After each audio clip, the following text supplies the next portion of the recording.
Tom, can you first give a case history? Just kind of a typical case history, and then we'll talk in greater detail about what happens. All right, I can tell you the biography of a little kid from a hollow in West Virginia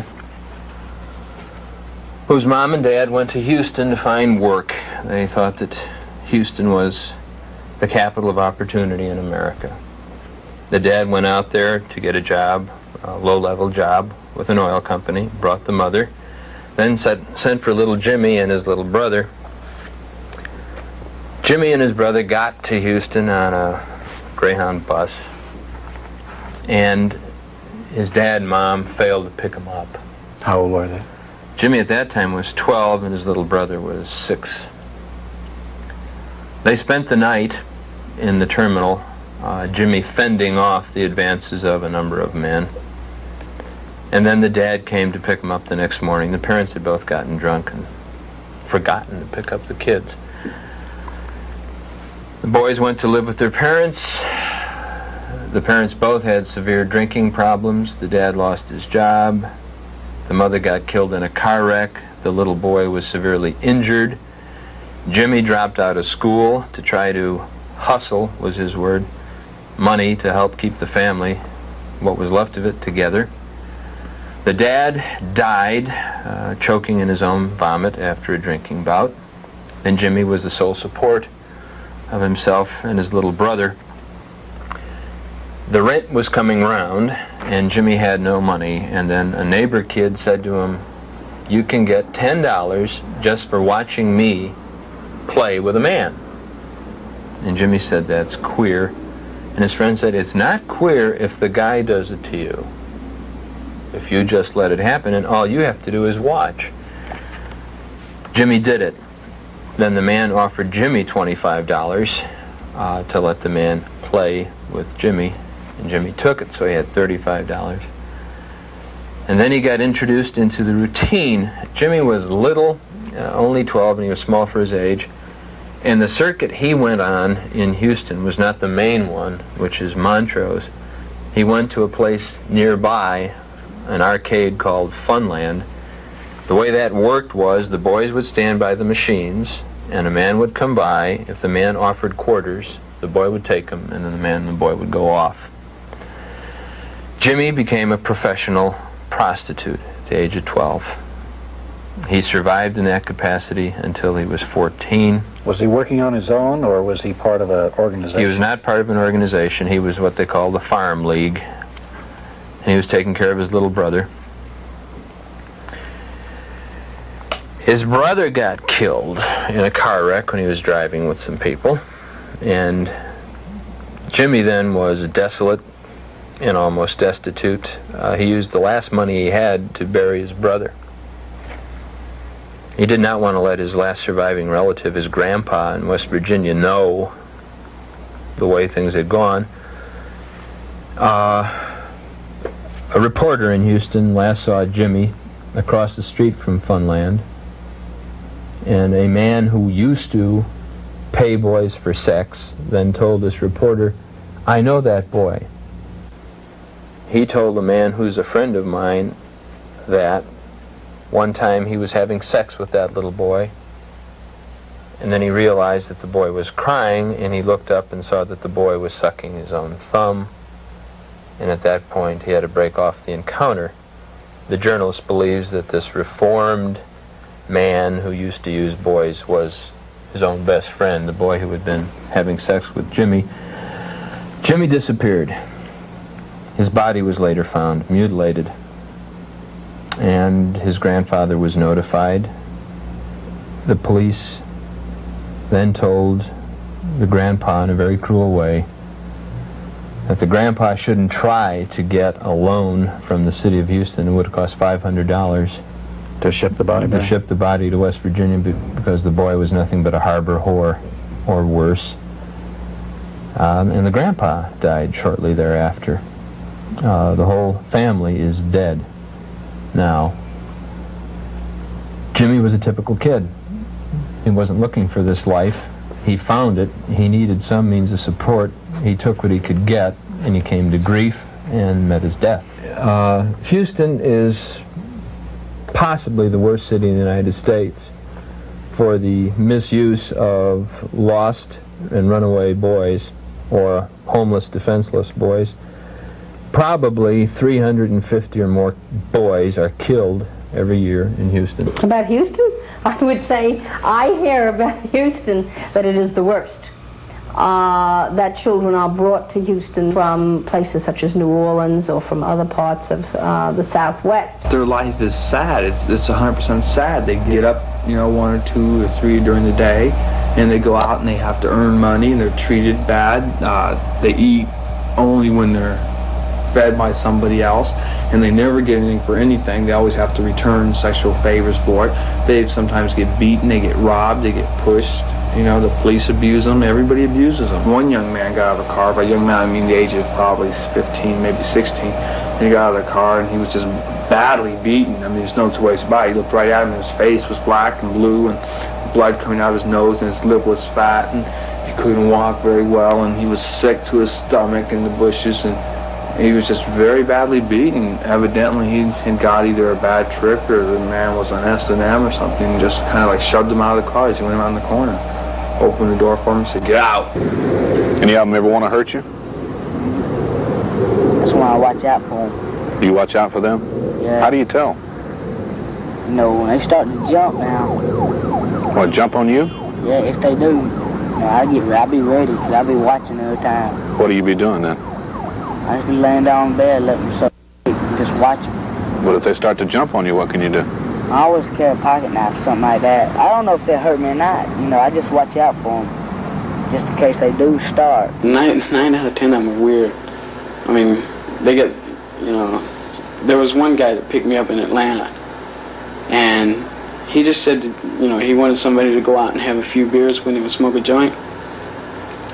And we got over there, and I was drinking this beer, and all of a sudden, you know, doing like that, you know, I couldn't even see straight. My eyes were rolling back. And then the room started spinning and I was out of it. When I came around, he had me tied up in the basement, no less. Way up like this, you know. And I couldn't even move. Did he tied up? Yeah, stretched. What was he doing to you? Nothing. He was just sitting there with this whip looking like he's going to hit me with it. He just threatened me a lot. And I was sitting there crying and scared to death. You know, because the worst they could do is kill me, you know. That interview was conducted several months ago in Houston, Texas. Investigators now fear that the 15-year-old is dead. The body of a young man found ritualistically dismembered in Missouri is thought to be his. I woke up and he was clamping handcuffs on me. I was laying on my stomach. The other two were on their stomach and they were handcuffed and their feet were tied. The most shocking and horrifying result of older men having sex with young boys is the story of Dean Corll in Houston, Texas, and more recently John Gacy in Chicago. In Houston, Corll lured or had brought to his home at least 27 young boys, all under the age of 17. The boys were sexually assaulted, then killed. In Houston, I give the figure based on, I think, prudent calculations that upwards of 350 boys a year are killed deliberately because of this. Many more die of drug overuse, malnutrition, of suicide. The national toll per year is in the thousands every year. Kids die violently because of this. In the first 3 months of this year, 1981, 30 boys were found dead in Houston. None of them was called a homicide. They were found to be dead of exposure, dead of causes undetermined, dead of massive internal bleeding, as in the case of one child under 10 who was found naked in a Dempsey dumpster with his colon and his rectum torn apart. He was called not a homicide, but a victim of massive internal injury. He was fist raped. Yes. What is the sort of psychic roots or the nature of this phenomenon?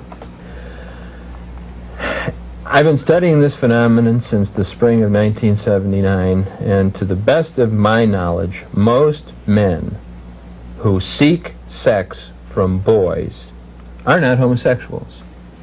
To the extent that they have active sex lives at the peer level, they are heterosexual. Many of them have no peer sex at all. There are gay people who are what we call pederasts, that is, men who lust after children, especially boys.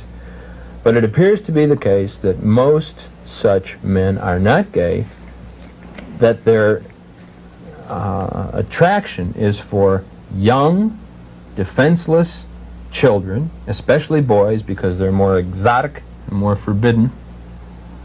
But it is not a matter of gay rights as advocated by practically anybody. This is a much different sort of phenomenon.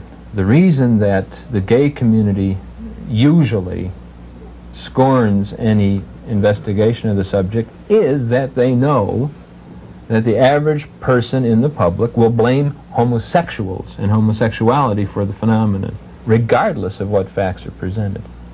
Well, this is not just a sexual thing in the way we talk about it. It's a power trip, and it's also a sadistic thing, because these kids are tortured and killed. The kind of individuals involved are down the line, almost in every instance in the cases I've investigated, men who are very powerful, usually very wealthy, and usually administrate control over a large number of people.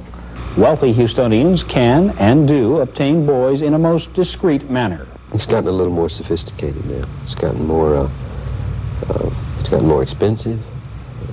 Higher prices are paid, and it's gotten a little more sophisticated in terms of I think the types of people who are into it, types of adults who are into it, professional people. Houston professional people? Yeah, yeah. Soliciting boys? Oh, sure. You know, I mean, you can be a millionaire in Houston, man.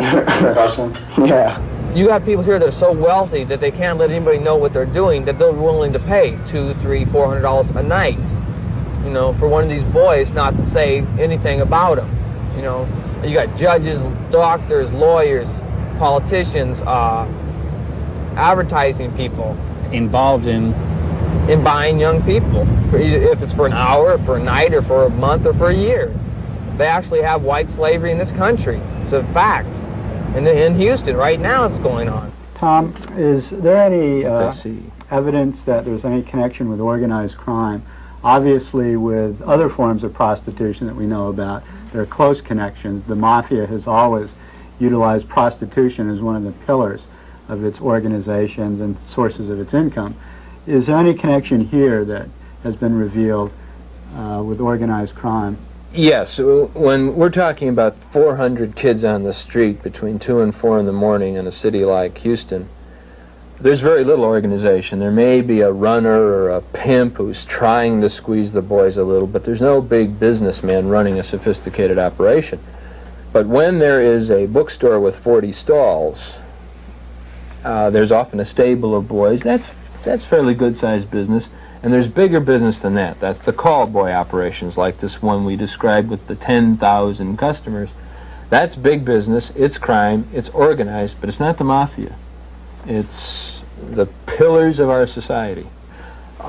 There is big business, organized crime. It's sophisticated, it's closely attached to the major financial, commercial, industrial, educational institutions of our society. It's run by the same people who run those. It's frequented by the same people who occupy management positions in those. It's not the mafia. It's an adjunct of clean business. It's serving the most respectable people we have in our society, the people who are the elite. I assume you can't name names at this particular time, but... Not if people haven't been apprehended yet. Right, okay. Are senators involved? U.S. senators? Well, and congressmen, do you suppose? Let me give you some information here. Now, this is stuff that has come out of newspaper clippings. It has gotten far enough to get in the newspaper, even if it hasn't been followed up. This was potentially the biggest case of all. That the one in New Orleans? Yes, a New Orleans Boy Scout troop was busted for actually being a call boy ring of boy prostitutes. The man who was the leader of the Boy Scout troop was given 75 years in prison, and then he offered to tell a story. The story he told was that the congressional delegations from 2 states, one of which was Louisiana and one of which bordered Louisiana, and, as he put it, the entire hierarchy of one of the states, as far as top political posts, were all involved as customers of the little boys. And he said he was willing to name all the names. That was a UPI story of 26 November 1979, and he never talked again. Is he in jail now? Is he in he's prison? Still in jail. He said there was 1 U.S. senator and many congressmen.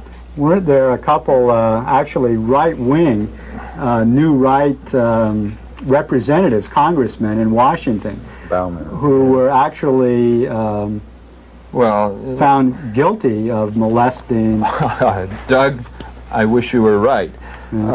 Congressman Robert Bauman was apprehended in February of 1980 having sex with a 16-year-old boy.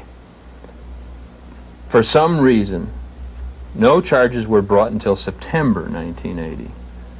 At that point, the FBI and the U.S. Attorney made an agreement to keep all details of the account out of public records. The charges were dropped on Bauman's promise that he would take a drug or an alcoholic abuse treatment program. He continued in office and he ran for re-election. He was defeated, but he said he would go on to run again. William F. Buckley is one of his closest friends. They were co-founders of Young Americans for Freedom and the American Conservative Union. The way Buckley put it was this: it transpires that during alcoholic bouts he engages in homosexual acts. He went on to say there was a complaint filed by a 16-year-old boy. And then he went on to say Bauman should resign from Congress and resign from the positions in conservative organizations because he was an embarrassment. Bauman never went to trial. He didn't actually go to a formal pretrial hearing either. Then there was Texas Congressman Wyatt, who was caught, well, actually, I take it back. He was not caught. A juvenile reported that Wyatt had forced sex on him. Charges were never filed. That's a quote. Charges were never filed, despite the fact that the boy had filed a complaint. And Wyatt said he was going to run again. When it was published in the Austin paper that the complaint was not that he was drunk driving, but that he had forced sex on a juvenile male, he said he wouldn't run again. He was already in the alcohol rehabilitation program, so there was no trial, no pretrial hearing, no charges. Wasn't there another ring of tour guides, boys as tour guides for congressmen? Well, that you may be referring to the case of Representative Hinson, a Republican from Mississippi, who was found having sex with somebody in the men's room of the Longworth House office building. There are conflicting accounts. According to one account, he was having sex with a minor. According to another account, he was having sex with an adult. He said he was innocent, and he agreed to undergo alcohol abuse treatment, and he was not charged. Well, there was some the charges were dropped. Well, what was the story about the young boys being tour guides for the Capitol? And this was also part of a little boy sex ring, and also some of it resulted in campaign contributions. I read that in an article. That has to do with the state of Texas, as a matter of fact. Texas. And here's the way we can tell that story. This is one you can't tell. Well, this is one we can. It got into the newspaper. Yeah, I saw it in the newspaper. But then it disappeared. Oh. What appeared in the newspaper was a boys' home run by a Texas state representative was being investigated for charge of abuse of the boys. The state representative said that there was no abuse. He claimed that his place could not be investigated by the state because it was private, like that of Reverend Roloff. The story died and didn't appear in the press anymore. The lead that produced the initial story was that representative took campaign contributions, and then the contributors, as a reward, got to have sex with the boys in the home. And that he did this for more than himself, but for other representatives That man is out of the state legislature. So we've talked about legislators, congressmen, A senator. senators, people in the highest ranks of government at the state level. Now, are these just aberrations, or is this part of a widespread ongoing thing? I think it's very widespread. And not just among powerful politicians. We've talked about politicians. But it seems to be the case that in all high-powered professions, corporations now we're talking about too. Corporations, medicine, law, even the university, not necessarily professions with bloated salaries, but prestige, some power, influence, and above all, pressure. The men involved are susceptible to this kind of deviation. I'm working right now, like just, with the corporation. And what's that? How's that work? Well, when their executives or, their business people are in town, they're sent to our apartment, and we entertain them while they're here. Okay, what's that entertainment usually involve? What do they usually demand, or what do they want? Well, it's all kinds of sex and perversions. There's no two alike. I've decided that. Everyone's in for something different, so I can't really stereotype the whole, situation. All the men want different things? Yeah, right. But we're usually in the passive side, and they're usually the dominant player.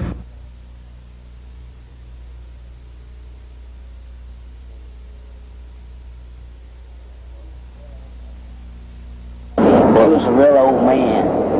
How old a man? Like about in his 60s, 70s. What does he do at Grady Hospital? He's went in through the operates on people. He's a what? A doctor. We've talked about those men who have achieved power, and also among those men who wanted it but didn't get it. Mm-hmm. Men like poor Gacy in Chicago, who killed at least 33 boys. He was not a well-to-do man, but he was a joiner. He paid high dues to join men's clubs. He paid $1,000 to join the President's Club so he could have dinner with Jimmy Carter. Instead, he had dinner with Mrs. Carter and had his picture taken with her. He was an upward striver. He killed at least 33 boys. He offered in his defense that he could not identify any of the 33 boys by face or by name because he had had sex with 1,500 different boys in the previous 5 years.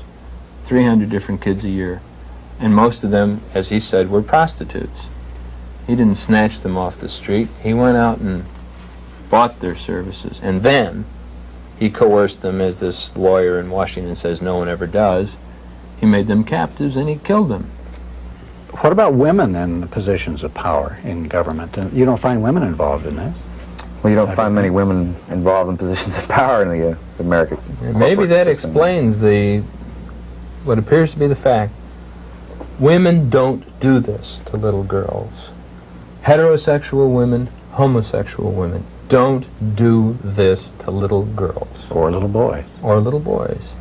I mean, it happens, but it's not common, it's not ordinary, it's not a phenomenon.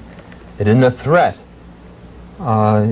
If you have a little girl and you have an adult female friend, you needn't have any apprehension. But if you have little kids who are boys,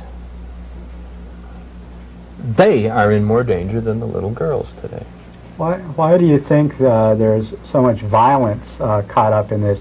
Investigations in other cities have shown that boys 13, 14, even younger are coerced into prostitution with threats of physical violence and are sometimes shipped across state lines, shipped to the older adult men who desire young boys for sexual acts. Occasionally, these boys' episodes with their older clients ends in physical violence. There are men who seek young boys to torture and sometimes to kill. This phenomenon is not unique to America. It may not even be unique to advanced industrial urban societies. In the other places where it occurs, though, it doesn't seem to be attended by a high level of mayhemic violence. And in the United States, it is. In Islamic countries, for instance, prostitution with boys is a standard. I've been in Morocco and Algeria and observed this, and yet I've never heard any stories of violence being involved. In other words, it's an erotic phenomenon as opposed to this power or psychological. Well, there are those who would have us believe that that is the case in America. Here, for instance, is an article written by a law professor in Washington, D.C., who was general counsel to the Metropolitan Police Department. This article was written in 1981. He says, if the boys are victims, it is largely in the technical sense. It is more accurate to characterize them as entrepreneurs who by and large understand their own motivations. They do it for money, for drugs, for pleasure, and perhaps for some as a crude gambit for emotional sustenance. But unlike teenage girl prostitutes, they do not act out of fear. There is no coerced recruitment, no whippings, no incarcerations in their rooms, and no sweet-talking pimps with Cadillacs. That's not what I have found. So you think that's false, that Washington police chief? I think it's false, and I think it's a deliberate falsehood. Well, let's talk about, we haven't talked about the proliferation in the United States of this. We've talked about a few individual cases. How widespread is it, and what are the numbers we're talking about? Well, we know this, for instance. This is a standard. 500,000 kids run away or are thrown out of homes every year in the United States, and the majority of them are boys.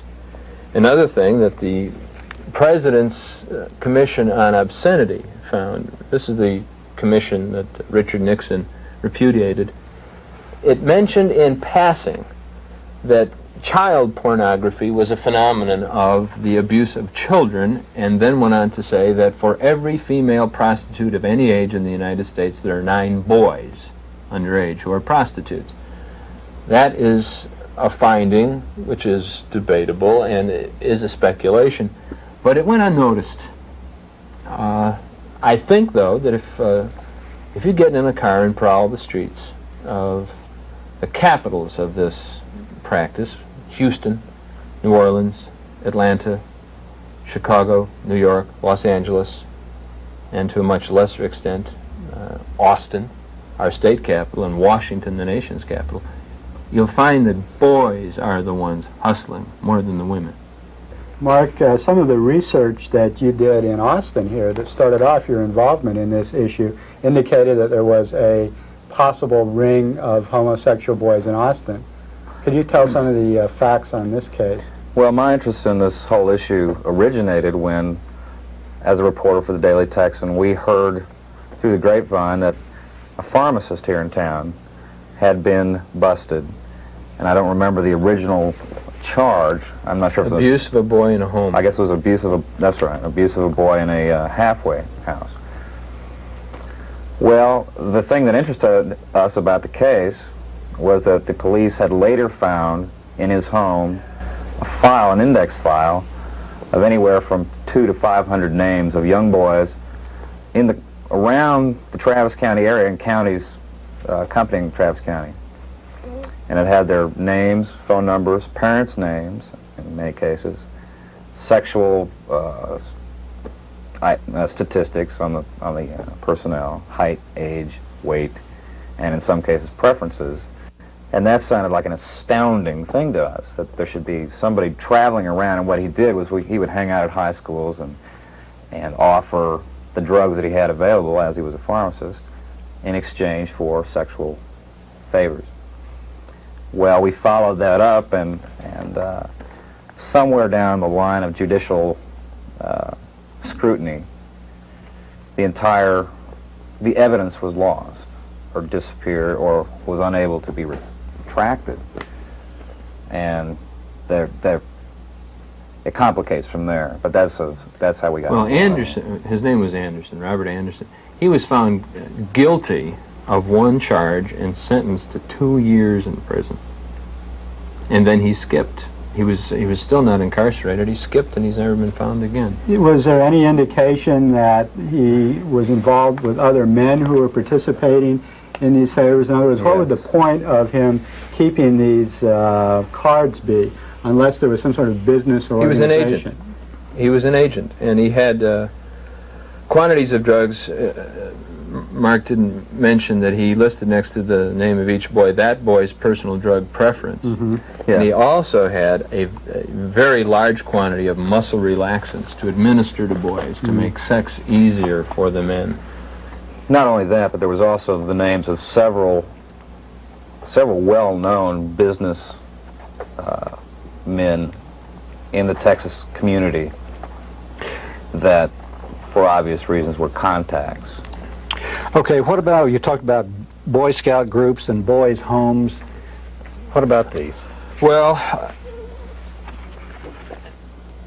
a boys' home is an ideal place if you want to get in on an operation and get hold of some vulnerable kids. It's an ideal place to do it.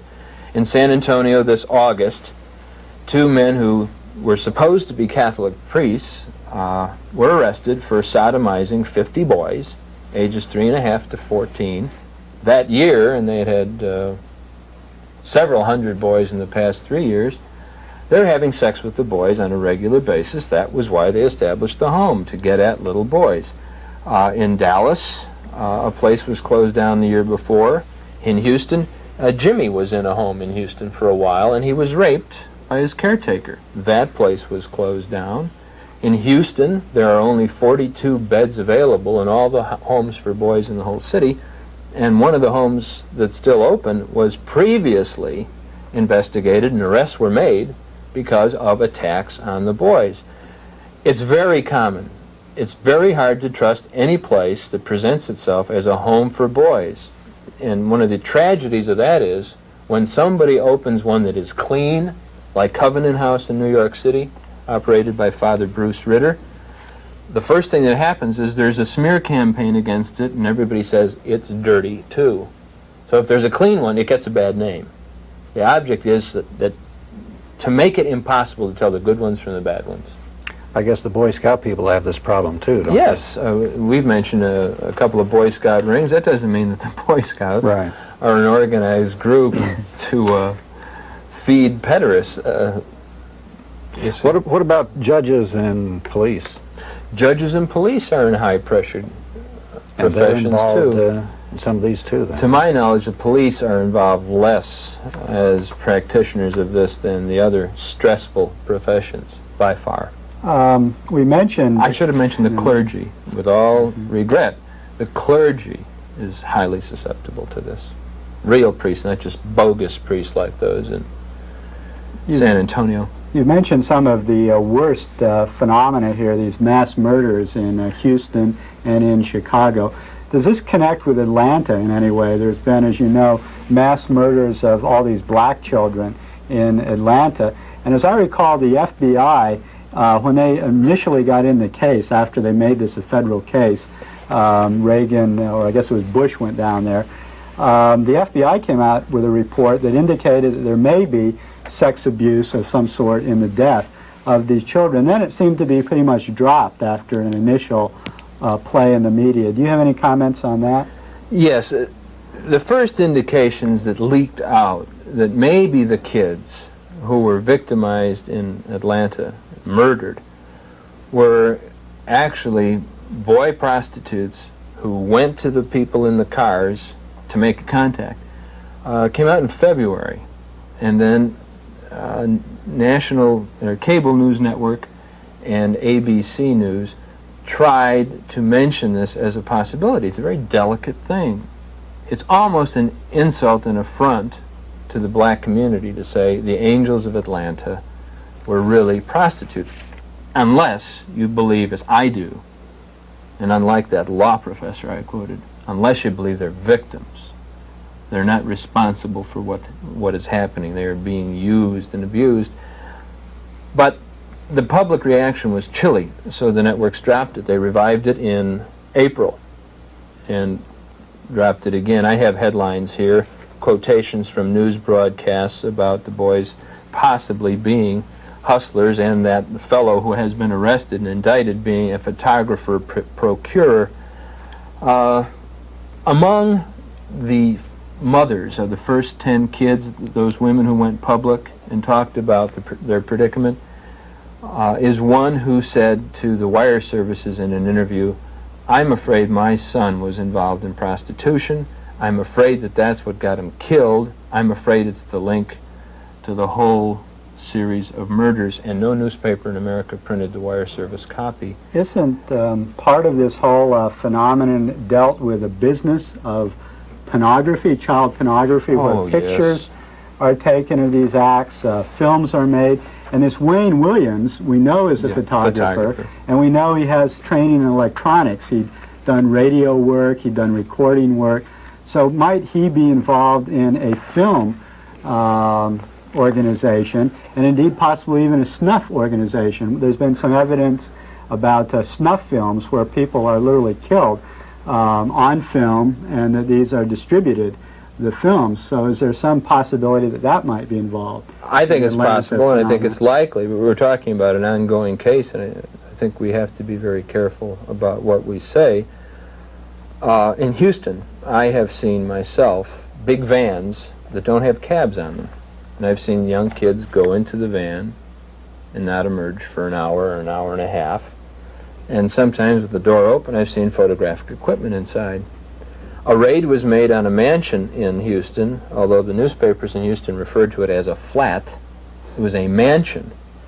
Inside that mansion was more photographic equipment than KLRN, KLRU possesses, and that's one of the biggest stations in the Southwest. Bigger than Channel 13 in Houston possesses.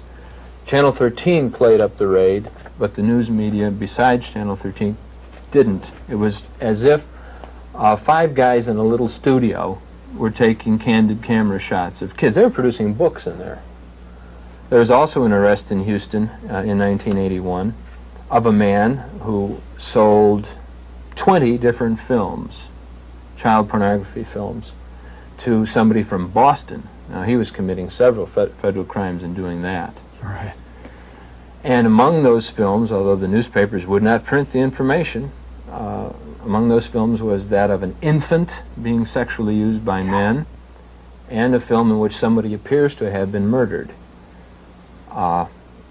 That person hasn't gone to jail yet. What about the bookstores and the the places where they show movies and stuff like this? Here in town, for instance. I think that you don't find much evidence of this sort of thing in the bookstores because it's the people who are trading and dealing with this kind of thing. It's a very clandestine operation, and having gone through an investigation myself, I know how absolutely impossible it is to trail this stuff. I mean, you're dealing with people who are not stupid. You know, they are in levels of power because they're intelligent people, by and large, and they cover their tracks, and they're not about to be dealing with them through the bookstores. I think maybe 5 years ago you could find that sort of thing, but now I think it's been pretty much cleaned up. Tom may have more. Well, I went into a bookstore in Austin 2 years ago in daylight, and my experience is the difference between the operation in daytime and nighttime is the difference between night and day. Yet, in daylight, I first bought a magazine that had pictures of people of borderline age. They could have been 18, they could have been 17, and 17 is legal.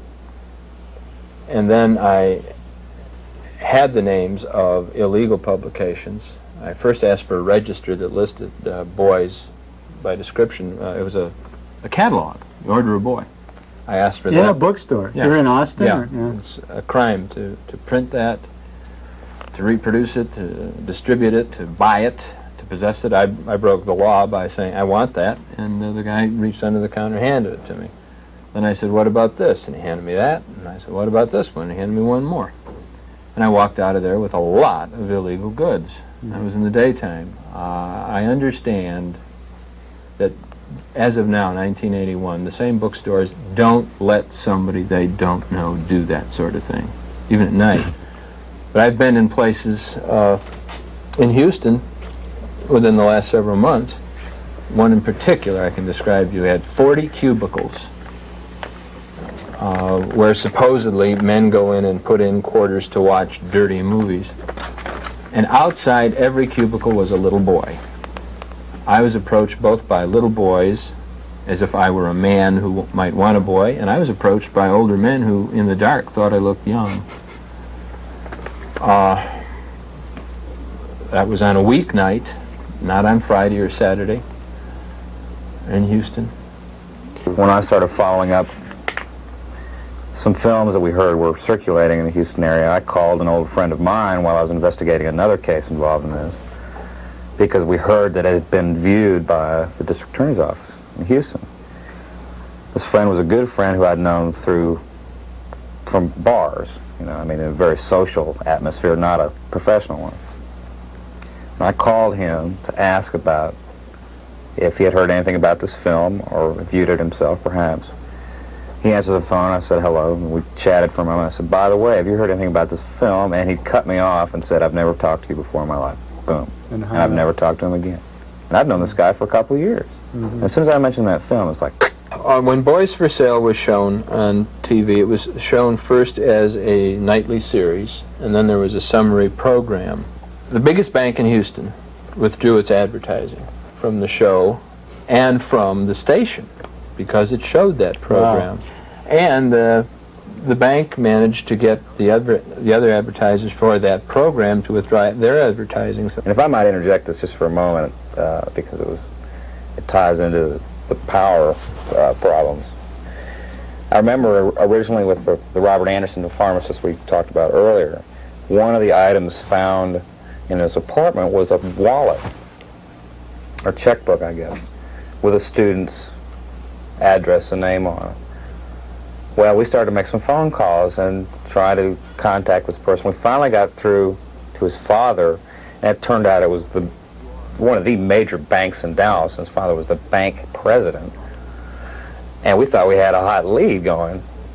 And next thing we know, a very, I can't mention names here, but a very powerful law enforcement agency head called us. We were asking about this individual's name in Dallas, and he called us back and said, and it was so cryptic that it was unusual, he just said, all I can say is forget Dallas. You know, like, don't touch it. A Texas House committee has been charged with looking at the problem. 2 public hearings later, the committee has been unable to make any serious progress. Its budget was slashed from $80,000 to $15,000, hardly enough to do an honest probe. And the committee chairman admits to knowing of the problem in Houston, but says he's been told to back off. When we started this committee, we asked for money to do an adequate investigation to determine just how serious the problem of child pornography, child prostitution, sexual exploitation is here in Texas, which I think is a proper thing for this committee to do. Now, that was the first indication that we had pressure on us. The second indication was when I appeared before the House Administration Committee, when they chopped our budget, and subsequent conversations with certain members that said, we have got to stop our investigation. Why do they want you to stop? I don't know why. I have no... Do you plan to find out? I plan to find out. I think it's serious that they were getting this kind of pressure. Let's continue talking about this situation. You have a story here which kind of is good for several aspects of who's involved, what happens to them, and what doesn't happen to them. Okay, I'll read a wire service release which came out of Dallas, and which said at the top, broadcasters note nature, repeated, broadcasters note nature, and also said, note discretionary material. Here's the copy. A 30-year State Human Resources Department employee has been arrested in Dallas on charges of sexually abusing a child. The Department of Human Resources officials say 55-year-old Howard Ray Parker was suspended yesterday from his job as Medical Services Programs Director, that's statewide. Police say they found 200 to 300 pictures of nude boys in Parker's home. Wow. Officers say a 16-year-old runaway boy alleged Parker had sex with him while he lived with Parker. A spokesman for the Department of Human Resources in Dallas says the 30-year veteran employee charged on sex offenses has been suspended without pay. It goes on to say that this is routine procedure. It repeats that he's charged with the abuse of a child he picked up on the street as the kid was hitchhiking. says that the boy alleges that Parker kept him in that apartment of his for a month, and that Parker repeatedly attacked him during that time.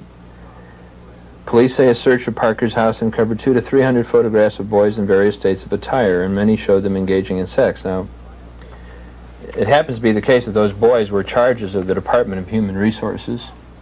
And here's what happened in the case. Mr. Parker went under the care of a psychiatrist. The psychiatrist said that prosecution would be damaging to Mr. Parker and prevent his recovery. The judge took that into consideration in the pretrial hearing and let him go. And the state of Texas paid for his psychiatric care, and they returned him to the job after his rehabilitation. He went back to work. He went back to work. What about the kids? Did they do anything to rehabilitate them? Whatever they were supposed to be doing in the first place. Let's take a look at the children involved and their lives. Robin Lloyd, author of For Money or Love, the definitive book on boy prostitution in America. I think that it's been described as a national horror. I don't think it's a national horror. I think it's a national tragedy. My findings are that the boys that get into this, as described in the title of the book, For Money or Love, they're not really in it for the money. I think that they're in it for what they perceive to be adult attention or adult affection. That's where it becomes a tragedy. If you take a 12-year-old boy who comes into a strange town, he's broke, he's cold, he doesn't have anything, he's hungry, and then the other street boys will tell him, hey, you know, you've got something you can sell. And he finds he has this marketable commodity I mentioned earlier. So now he goes to the apartment with a strange man. They go to bed together. The next day he's out on the street and he's looking for now the same kind of protection that same night. Their life is sad. It's 100% sad. They get up, you know, 1 or 2 or 3 during the day, and they go out and they have to earn money, and they're treated bad. They eat only when they're fed by somebody else, and they never get anything for anything. They always have to return sexual favors for it. They sometimes get beaten, they get robbed, they get pushed. You know, the police abuse them, everybody abuses them. What do you do with the money? When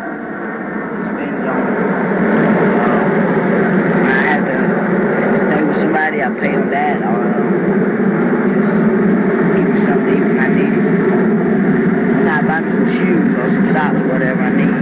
How much you guys getting for tricks? You gotta be able to make some bucks. We gotta get more than $5. Trying to get some money, but when we need it bad. $20 for the day's over. Oh, no. No, I can make money, man. There's no other way.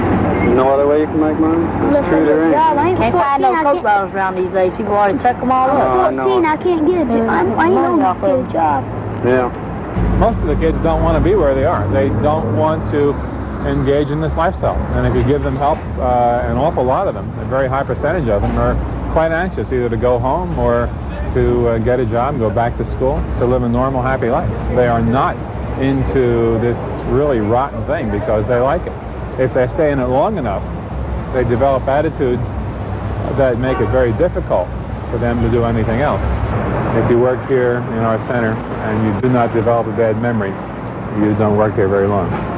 The tragedies, the violence, the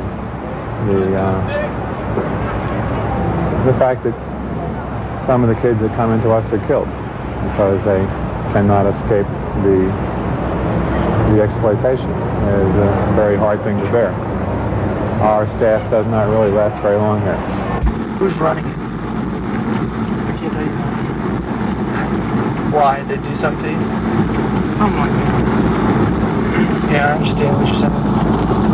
Well, if they have that many kids, what's their where is it located? Is it what part of town? I'm not. But you're not going to tell me the location. They're killing them. If they're running 20... Slowly. Yeah. Breaking fingers, right. Toes, ankles. Yeah. All you have to do is... The youth then detailed how boys are procured and then held by the servants. Strictly all the boys from Houston. Closed circuit. All the boys from Houston. Oh, no, these guys, you know, like hitchhikers that are hitchhiking in, they pick them up, give them a place to stay, and then tell them, look, lowest of mine. All fairly young?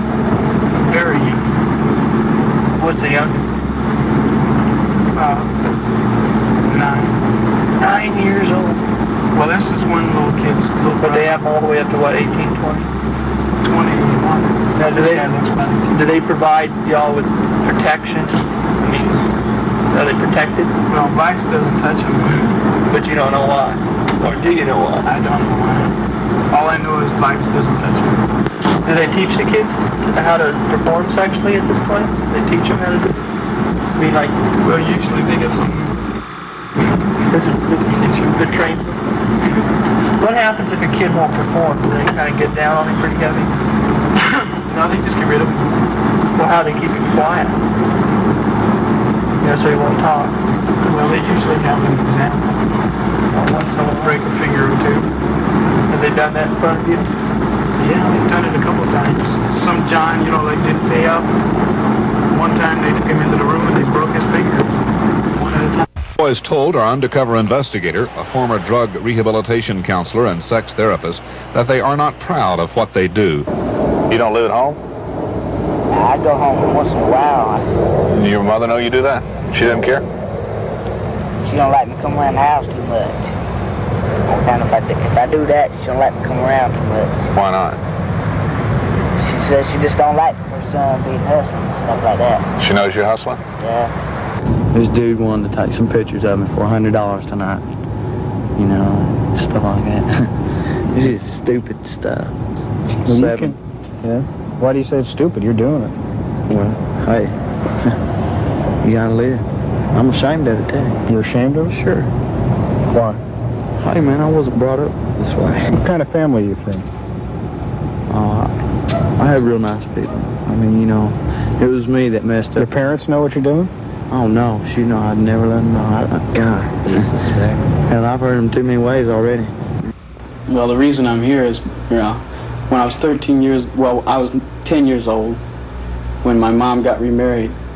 And when she did, this thing she married came into my room and raped me. And they had to take me to the hospital and put 3 stitches in me.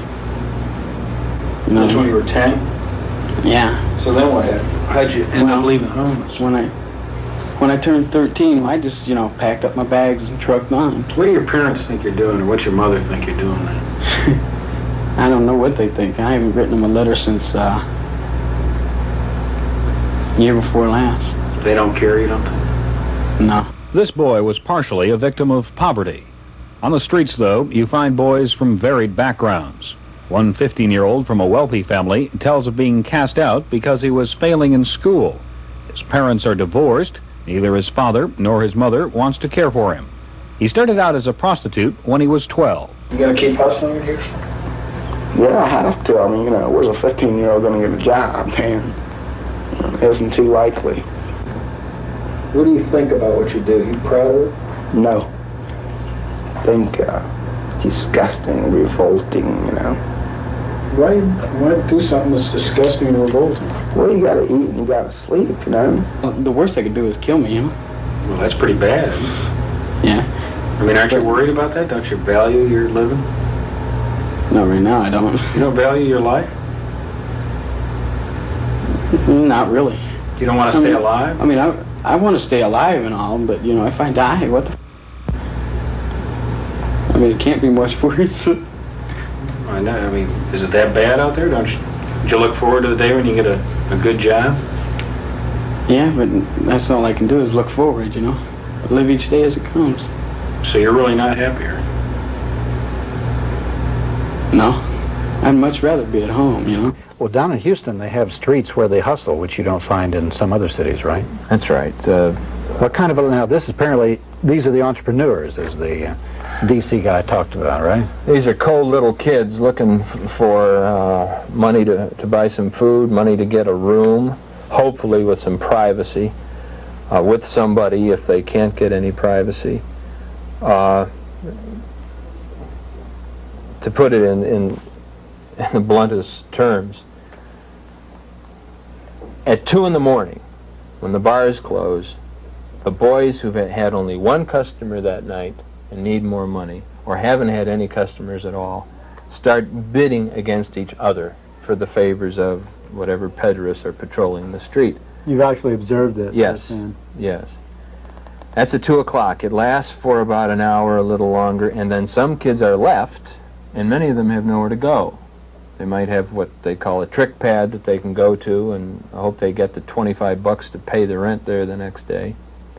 I've seen them climb under cars to get shelter and warmth. To sleep, you mean? Yes, at 4 in the morning on this one night in November when it was cold, and the boys had T-shirts on, not jackets, and they didn't have jackets. These are mostly destitute, well, you might say street people. Well, they might come from well-to-do homes, Doug, but when they're gone for a few months, they're down poor. and out. They are now poor. A rough count that I made was that there are 400 kids in an area of half a square mile. Is there any... Now, let me finish the story. Sure. The police then came and rounded them up in vans, and I heard over police radio that their count was that there were 400 kids. And they drove them to a suburb of Houston called Pasadena and let them out. Why did they do that? They did it because if they formally arrested them, they would have had to book them and put them someplace, and they had no room for them. If they had room for them, they couldn't have protected them from other people in the jails. They didn't have the heart to arrest them. Technically, they arrested them by taking them into custody, but they didn't have the heart to do any more. They wanted to clean up the street because this was the week before the national election in 1980. They had no place to find shelter for them because there were only 42 beds in the whole city, and some of those were questionable as to their safety for the boys. So they took them for a ride and let them out. They didn't have anything else to do. Tom, is race a factor here, and if so, in what degree, what extent? It's a factor in a surprising way, Frank. We've already mentioned, but maybe not emphatically enough, that these kids are poor. Once they're out on the street, even if they come from middle-class families, they become poor. But overwhelmingly, the runaway kids are from poor families, from struggling families. You would assume then that they would be heavily minority kids. This isn't the case. Overwhelmingly, the kids who are throwaways, runaways, who hit the streets and work in the life are white. Part of the reason is that the market among the well-to-do men for boys is a white market. The men want white kids. They don't want Chicanos. They don't want black kids. They want white kids, fair kids, Nordic-looking kids, the ideal type. What about wealthy black or Chicano males? They also tend to prefer white kids. You can find in what's called the Farm League, in the parks, on the streets, at the curbs, totally on their own, living hand-to-mouth, roughing it. You can find minority kids, but they have a hard time. They have a hard time getting customers. Mostly, they get employed in the dark, literally. They work in the cubicles in the magazine stores where their customers won't see them. There's an ugly term called glory hole for the kind of thing that happens in the cubicles. I think the name is suggestive enough itself. What it means that the customer doesn't have to see the person who's servicing him, and then the person who's getting the service fantasizes that the little boy is blonde and blue-eyed and white. Well, what about Atlanta then? You were talking in the previous program about this being the situation with the Atlanta kids. Well, I think there are indications, as I said, that the kids there are hustlers. They are hustlers who are out working to help their families. They are not throwaways. They are not runaways. And they are in the farm circuit. They're working out of a park. They're not in the penthouses. They're not in call boy services. Black kids are out there working, and they're not getting the best trade. They're getting what is called rough trade.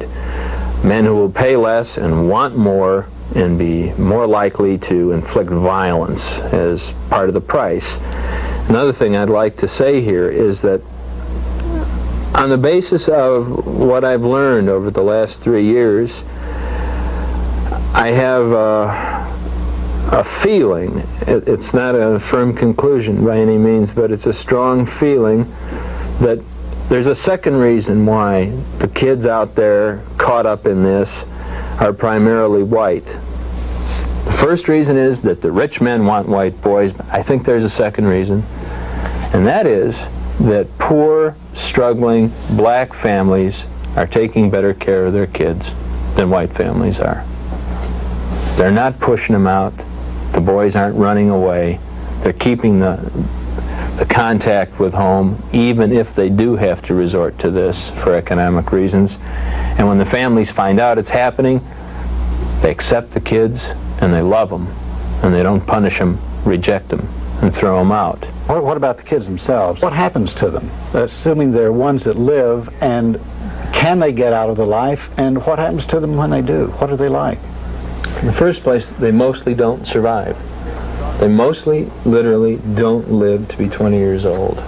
As far as I know, the best information I have is that these kids die. They waste away, they kill themselves, somebody kills them, and that's it. And we're talking about over half of the kids who make their living this way for a period don't survive adolescence. They don't become adults. Those who do have a tremendously difficult time. Of course it does damage. It does tremendous damage to self-esteem. You have to grow up with a general bitterness towards adults, where you find with all these strangers now into your life, where you're literally being used and poured over. Mutilated. It's not even... Damage is a quiet word for the mutilation of a child's spirit. We cannot take a 7 or 8-year-old and think that 7 or 8-year-old has the same sexual needs and drives and concepts as you and I. We have to realize that children see things differently, use material differently, and have different ways of integrating experience. Children cannot integrate anal sodomy at 8 or 9. The fact is, it's all they know how to do. It's all they're good at. I came to know very well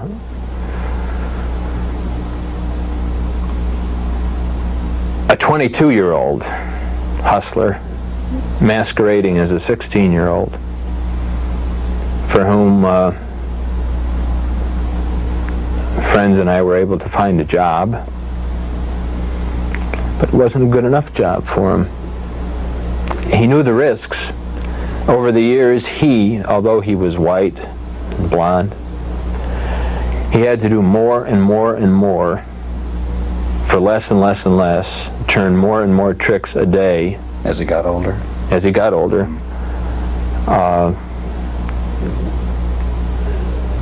One of the things that I know happened to him in the last year was that he had to be subjected to penetration with bottles, and the men played the game of whether or not they'd break the bottle off in him or not and cut him. That kind of thing. When he was 17, he didn't have to do that, and he got more money. At 22, he pretended he was 16, the man pretended he was 16, he got less money, he had to turn more tricks, but he didn't know what else to do. He felt it was the one thing he was good at.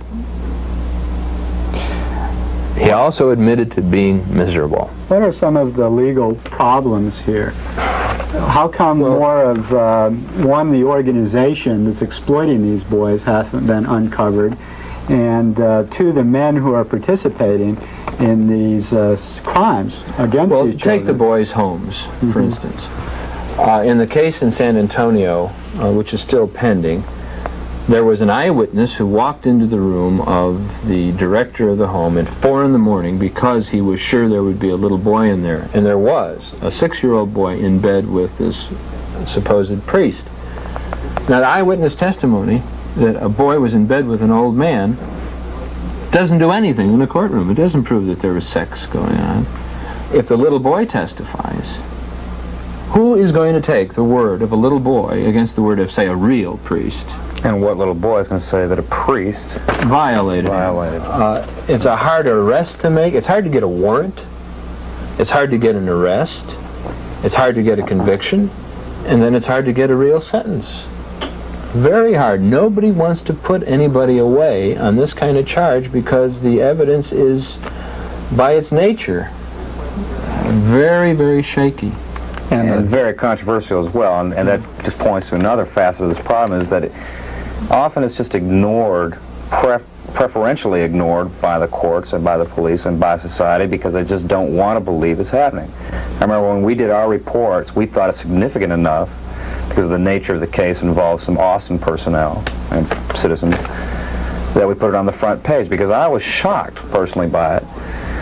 And when we printed these stories, we just were barraged with letters from people saying, basically, I don't want to read this kind of stuff over my morning coffee. You know, even though it happened, even though we documented it, and we'd gone out of our way to make sure that it was all backed up with fact, people just refused to want us, not only to believe it, but to even believe that it happens. So that's part of the problem. And another part of the problem is, of course, we were shocked when we found out the extent and broad nature of this problem of pederasty and what all it involves. But we were truly shocked when we found out initially when we started this a few years back, that the police department didn't even know what pederasty was. I mean, I won't say the police department, but I know that I was dealing with one officer in sex crimes division who's no longer in sex crimes division. And I was trying to do my part for truth and justice and trying to get to the root of the problem. And I said, well, tell me about your case history of pederasty. And he just went blank. He had no idea what I was talking about. Now, to their credit, I will say that the Austin Police Sex Crimes Division has come a long way since then. But if the police don't know what it is, then certainly most members of society won't know what it is. So when they see it in the papers, and editors don't know what it is, so they're not going to print it in the first place, but occasionally when it does go through, society just writes it off as an aberration, a very, well, how are the police organized? You mentioned sex crime division, but they have a sex crimes division. There's also the vice squad. So sex crimes division is a subset of vice. No, it's part of homicide in almost every city. Oh, is it? It's part of homicide. Vice has to do with pornography, obscenity, prostitution, things involving consenting adults, which may be crimes if they're performed in public or commercially. A sex crime is something that involves a direct violation of the law or involves things with kids or child pornography. Do you have a feel for, say, the budget and the number of personnel in vice squads compared to sex crime divisions in various places? No, I really don't, Frank. It's something I ought to know more about. In other words, the emphasis the police department places on one. I do in Austin, at that time anyway. At that time they had 3 people in the entire sex crimes division, and they were so overworked with just, that's when the choker rapist was around and what have you, and I mean that pretty much exhausts their time. And they were concerned about the issue, but they just said, frankly, we're not staffed. We don't have the personnel to do it. Rape is a major crime. The incidence is high. Attempted rape is common. It's extremely hard to track down a rapist. These guys are working extremely hard. And then we charge them with the duty of cleaning up the streets. And in Austin, the streets are clean. In Houston, they're not. But how can they go behind the walls and find out what's going on indoors? That's extremely hard to do. Has there been much investigation by any police or the FBI or the judicial system of this phenomenon? Or is it that it's a fairly recent phenomenon, or is it just something that they haven't dealt with historically or currently? There have been legislative investigations. There was a national investigation a couple of years ago looking toward the goal of national legislation to protect kids. But no, there hasn't been much. There are some who would like to tell us that the problem does not exist, that to say Houston is a major center for boy prostitution is to overstate the case. That is what the Houston police tell us. There again, it's not, we don't have as many male prostitutes as we do female prostitutes, but when you start talking about juvenile boys, 14, 15, 16 years old, 2 or 3 cases are too many, and we do have a few of those. Well, how would you, talking about that a little further, how would you define the problem of young boy prostitution in Houston as far as the size of the problem? Well, I'm not going to say it's one of the major problems of our city. Again, we have a certain amount of it, and it's our intention to try to keep the lid on it, to keep it from getting any work. Listen to Atlanta Police sex crimes detective Douglas McCoy, a 10-year veteran. It is almost, at this point, especially at this time of the year, almost an epidemic. Yet only a very few young boys are ever arrested. In 1978, there were 7. So far in 1979, we've had 3 male prostitution charges. The facts are the Atlanta Police Department is understaffed. Vice and sex crime detectives carry a heavy workload. Rapes, for example, are up almost 100% this year. Boy prostitution is near the bottom on the priority list. Local police have to change their attitudes towards the boys, thinking of them more as victims than as criminals. The change in philosophy has worked for the Los Angeles Police Department and serves as an example for other cities. When you've got a 15-year-old boy out on the street selling his body, you've got to understand why he's out there. It's usually due to a poor home life. He's there to obtain the necessities of life. And you've got to look at that boy as a victim. Even though he's out there committing the crime of prostitution, you still have to look at him as a victim and why he's out there. When you do bring them in, what do you do with them? You certainly don't just throw them in the county jail somewhere. It takes us anywhere from 2 to 6 hours to interview. You talk to one of these boys for 2 to 6 hours when you first get them in? Yes, sir. Initially, they don't have trust in the police department because usually they've had contact with uniformed policemen, and the uniformed policeman will book them curfew or run away, and they're sort of leery of the police department. But we'll sit down and we'll gain the kid's confidence. We'll talk to him. We'll tell him if he is involved in anything, that he has anything having to do with sex, that he has done nothing wrong at all. And we treat them the best we can. We'll keep in contact with the victims, and we keep calling them weeks later, and we'll go out and we'll buy them lunch. And this is weeks later. You go out and get together and see how the boys see how doing. They're doing, progressing, and they call us quite a bit. Rehabilitation for young boy prostitutes necessitates a change in the way they are handled by penal institutions. In San Francisco, boy prostitutes from around the nation congregate near some of the plushest hotels. But in San Francisco, a boy prostitute who was arrested is given special treatment. Sheriff Richard Hungisto has set up a new program to deal with young boys. The heterosexual inmates are very likely to abuse, to rape the younger person or the person they think has had homosexual experiences on the streets. They will take advantage of them by force, and sometimes they will be very, very brutal. It's a problem amongst children, juveniles, and adults. So what has been your answer here? We house the gay inmates separately. We don't mix them in with heterosexual population just for that reason. And of course the same thing is true with juveniles.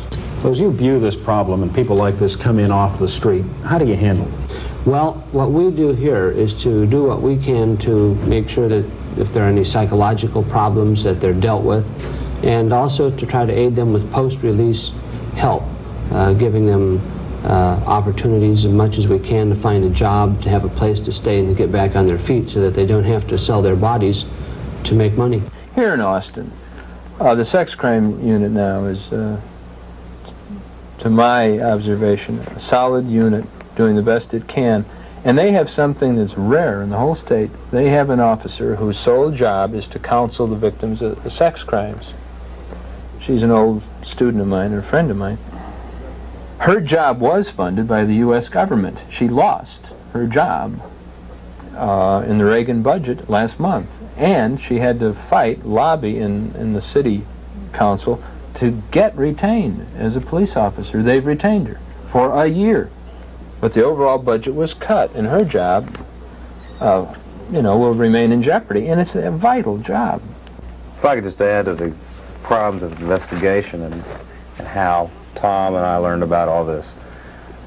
We just finally realized that Tom, thankfully, has carried on and updated the material and kept a close look. My full participation only lasted for a period of about 6 months to a year. When you were a reporter? When I was a reporter. And myself and another former editor of the Daily Texan, just as soon as we got hooked on it, as soon as we found out what was going on, we went after it with entire abandon for a good period of 3 to 6 months. Almost every day we spent We forgot our classes. We forgot our work at the newspaper. We were determined to get to the root of it. And after 6 months, we had touched the tip of the iceberg, and we realized at that time, after spending inordinate amounts of time, money, and energy, which we didn't have to spend already, that we needed to be funded by some sort of organization much larger than ourselves, and a staff much larger than ourselves, to continue it to find out really what was going on. So I can see how law enforcement agencies, with what little funding they have, particularly during a tax time such as ours, that it's hard to do. And as I said, the more we found out, the more questions propped up, and the deeper it became. There's so many things. If it's all right to range around a little bit here, it ought to be said that in academia, there's been virtually no contribution. I learned about this whole phenomenon as a teacher when a student of mine called my attention to the TV documentary Boys for Sale, which was made in Houston. I was embarrassed that I didn't know anything about the subject, mentioned it to sociologists, anthropologists, psychologists, social workers. They didn't know anything about it either. Then I went into the bibliography and found that it was first meager, and second, heavily oriented toward the defense and explication of the pederast, like the lawyer's commentary I quoted to you. It's considered a dirty subject, and people aren't supposed to go into it. Every semester when I lecture on it, I have students get up and walk out. I used to have complaints made to the department, to the college, to the university, and so on, that I was doing pornographic things in the classroom. That's abated, but people still get upset and walk out. Maybe not because they are offended, but because they're eviscerated by it and they want to get away from it. People don't like to look at reality. Well, especially as real as it. This stuff is horrible. At any rate, if the police department from any major city went over to the major educational institution in its area and asked for a contribution from the faculty, that faculty could contribute practically nothing. Academics have been not necessarily remiss, but they have been oblivious to this. Can I ask you, unless it would compromise your information system, how do you go about getting your information? Observation, interviewing, and interviewing of many kinds. Interviewing kids, interviewing people who are willing to talk, who are on the other side of the street, so to speak, and investigators. Have you written any books, or are you planning any articles or studies on this? I'm working on a book, and I expect it will not be the last book that I'll write about the subject, and I'll be teaching a course on it in the spring, and as far as I know, it'll be the first one ever taught in an American college. Can we talk about the mass media treatment? We've kind of hit on it here and there. From what I seem to get, the electronic media, particularly a couple of TV stations, have done most of the work on it, and the newspapers haven't done much. With the exception of Mark and Gary Fendler. Right, with the exception of the Texan. Right. Well, it's interesting. Throughout all the things that we did, which we thought, and perhaps we were in a minority, but we thought it was information that was in the best public interest to know, or at least be exposed to, was not touched by any other local media in town. Do you have any explanation for this? Why didn't the Austin American Statesman pick up on it? I really don't know. Or the TV station? Did you ever take it to them?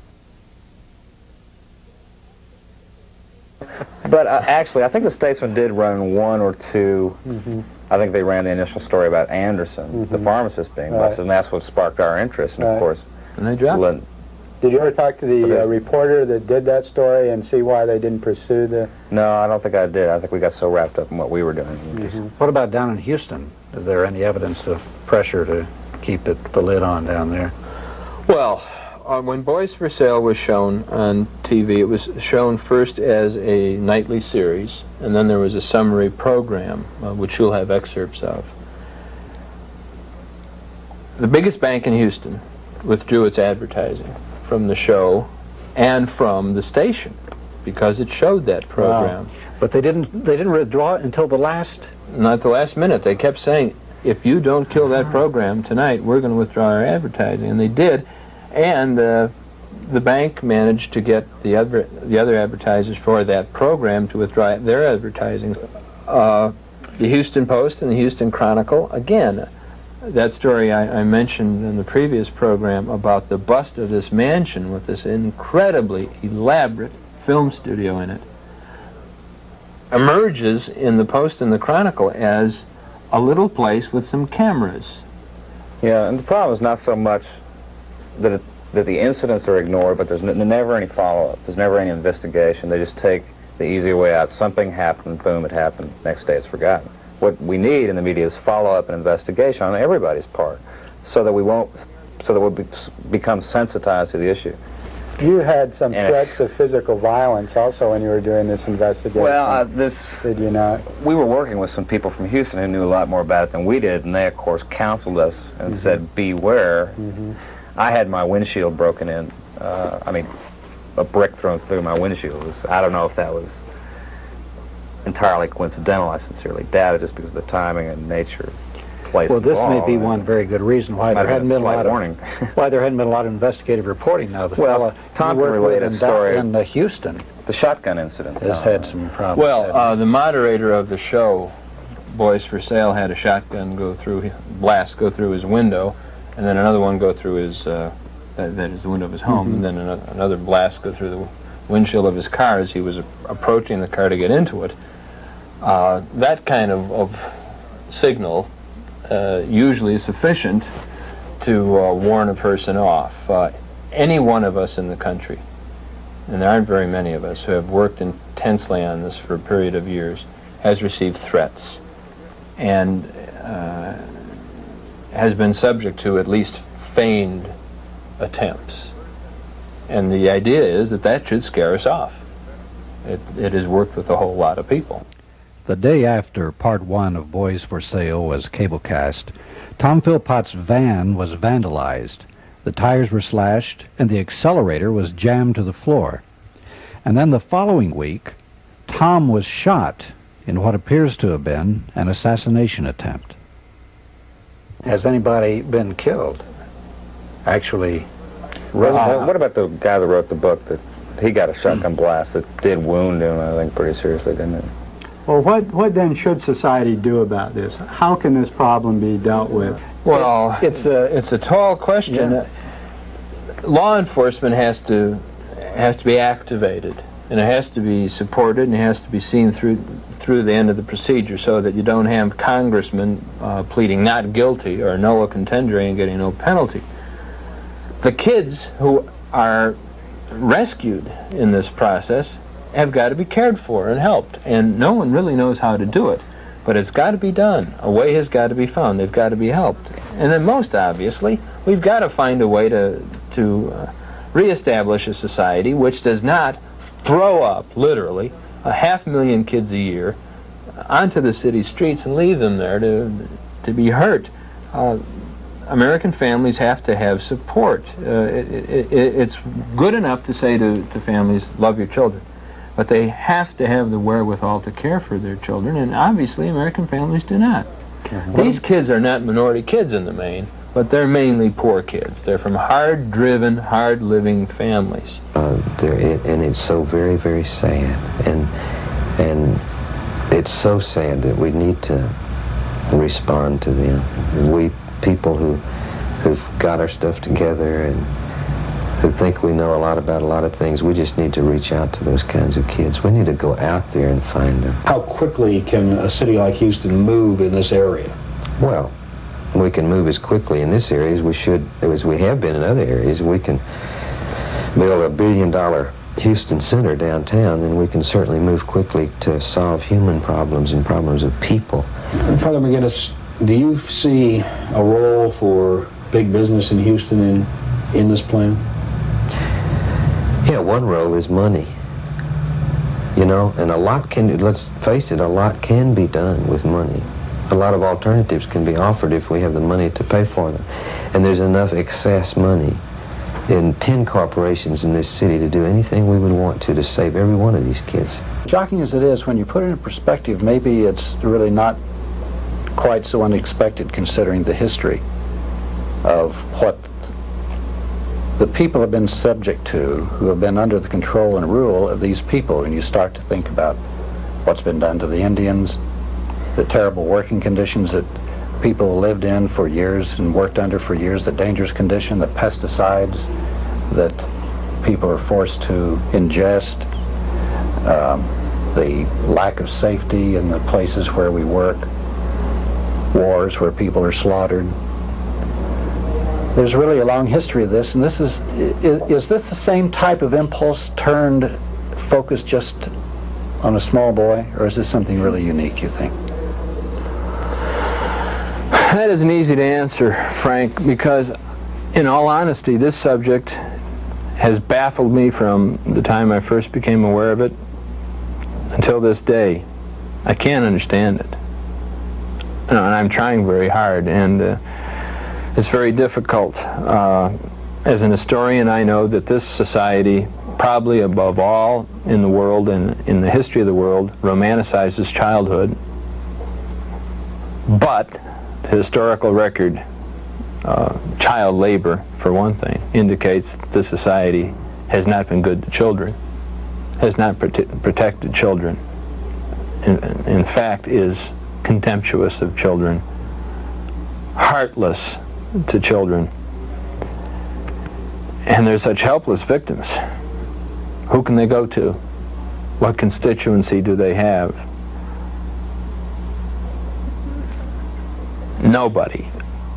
The heartlessness that goes into it is certainly somehow connected with the heartlessness which ground up the Indians, black people, immigrant laborers, poor people in general, which is motivating the cuts in social programs today.